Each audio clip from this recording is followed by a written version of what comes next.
बाप रे! म्हणजे प्रसाद आणि मी एवढे हॉट आणि स्टीमी सीन्स त्यावेळेला मराठी टेलिव्हिजनवरती पहिल्यांदाच आणि असं. पण मला ना ह्याचं श्रेय हे 2 पुरुषांना द्यावंसं वाटतं. एक आहे प्रसाद ओक आणि दुसरे आहेत मंदार देवस्थान. कारण तो डिरेक्टर होता आणि हा ऍक्टर होता. मला असं वाटतं ही 2 माणसं जोपर्यंत तुम्हाला कम्फर्टेबल करत नाहीत, तोपर्यंत तसे सीन्स होणे नाही.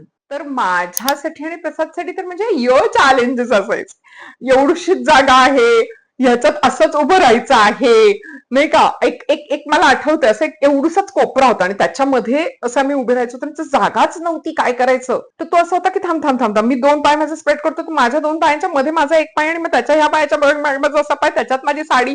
हा सगळा स्ट्रगलच. म्हणजे लोकांना असं वाटायचं काय करतायत, काय काय चाललं असेल ह्यांच्यामध्ये. पण हे कुणालाच कळत नाही ना की आपला ऍक्च्युअली स्ट्रगल काय काहीतरी काय वेगळं चाललाय, असतंय. काही बरोबर. वेगळाच आहे.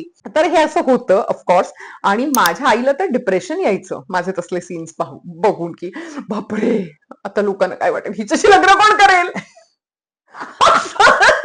मग तुला माहिती आहे माझी आई काय आहे? तर माझ्या आईला असं खूप प्रेशर येत होतं. माझी आई म्हणायची अगं मला बघवत नाही अजिबात आणि नको तू असं करूस वगैरे, असं सगळं माझ्या आईचं होत होतं. आम्ही ते सीन्स खूप एन्जॉय केले आणि खूप छान पद्धतीने केले आणि असं सगळ्याचं क्रेडिट ऍज आय सेड त्या 2 पुरुषांना जातो. Yes, hot and steamy scenes आणि ती ब्लाऊज आणि ते प्लेन साड्यांची I know.